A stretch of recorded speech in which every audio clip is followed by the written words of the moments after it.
I think to understand better what happened between Lewis and Max, we need to analyze first the optimum line of the Cope's turn. This is a footage from Charles Leclerc, the first lap before the red flag, so the restart of the race. Let's see.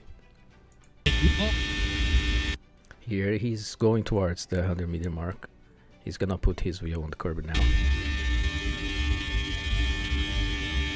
Here after the 50-meter mark, he starts to go towards to the inside and close towards the inside curb. And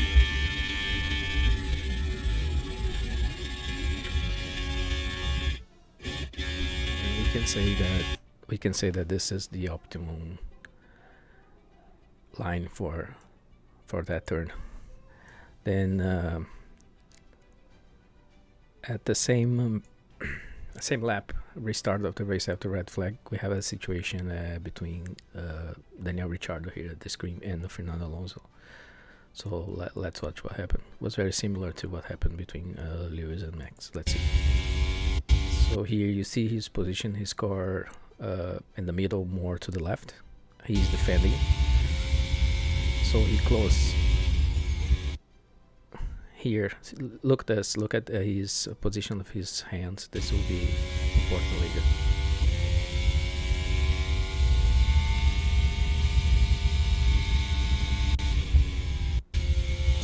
Okay, let's break that down. So Richard was defending. He was positioning his car in the middle, more to the left, and then he goes right to defend, and Alonso comes on the outside.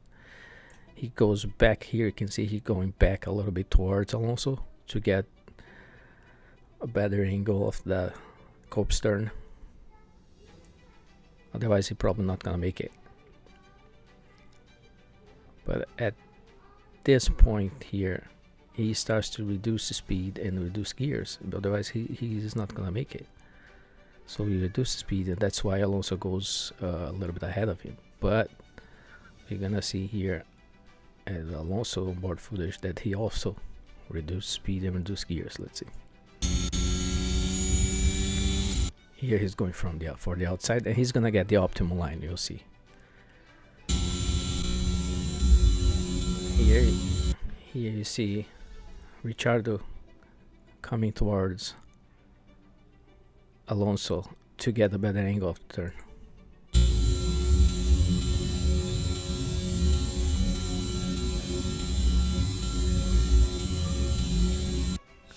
Keep in mind, Alonso still look the 100-meter mark. Alonso still have the optimal line. Let's say.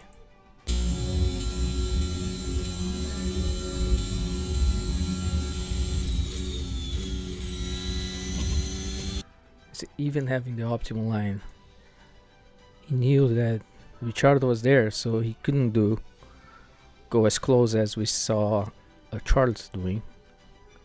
So he had to reduce the speed, reduce gears, and even doing that, he overshoots the corner. Let's see it again.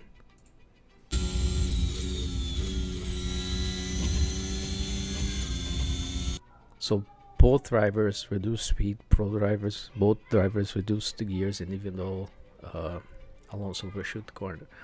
Now, let's check Max on board.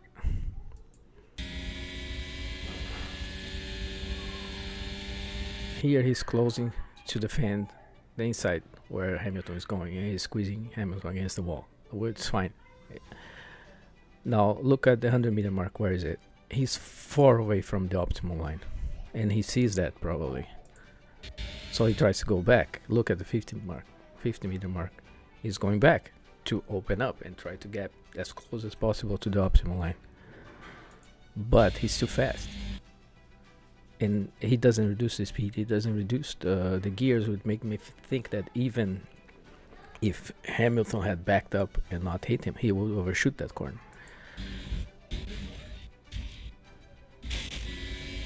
Again. It's 100-meter mark right there. 50-meter mark. Hamilton opens up like almost exactly the same as Ricciardo did to get a better angle. And boom. Crash. Now, let's check Lewis inside. Lewis on board. Now we're gonna see the difference between him and Ricciardo. It's going on the inside. Okay, it's important to hear that he only reduces speed and lowers the gear when the crash happens. So he doesn't do that before, and that's what makes him go a little bit wider than Ricciardo went. Is an understeer because he's going too fast on the corner. It's too tight on the corner.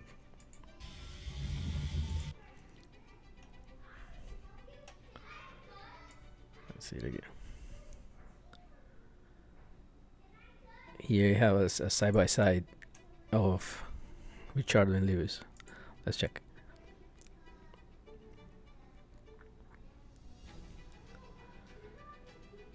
So Lewis go on the inside here, a little bit tighter than Ricciardo, but then when Max opens up to try to get a better angle, Lewis opens up as well, similar to what Ricciardo did with Alonso. He squeezed him on the outside, which is fine. There's nothing wrong with that. But when Ricciardo sees that the corner is coming, he reduced the speed and reduced gears, and Hamilton does not do that. And the crash happens. And that's why he's wider, he's understeer. Look, if you see the hand position, the steering wheel position is basically the same. And Hamilton was even tighter against the wall than Ricciardo was, and even though he cannot do it because he's going too fast.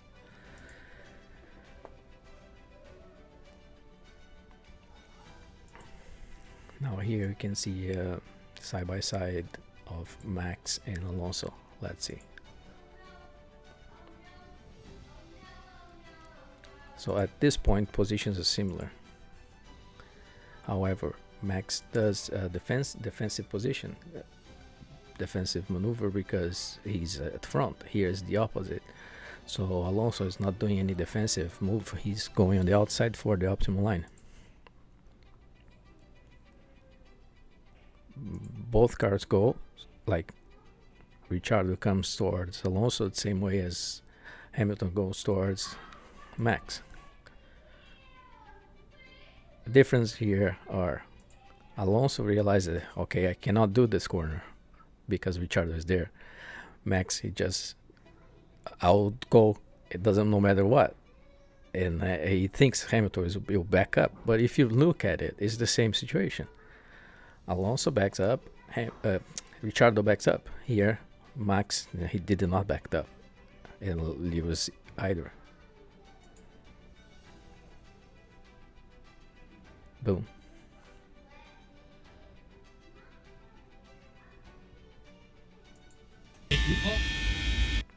So at the end, in my opinion, this was a racing incident where two drivers decide to go for it and not back up.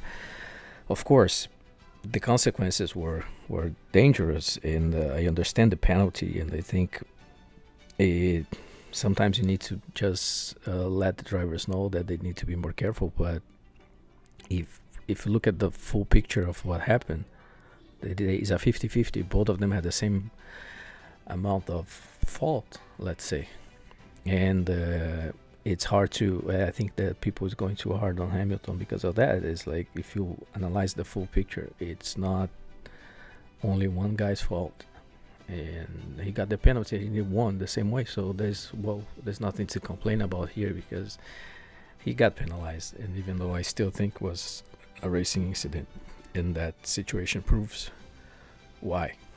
That's just my opinion, but that's how I see it.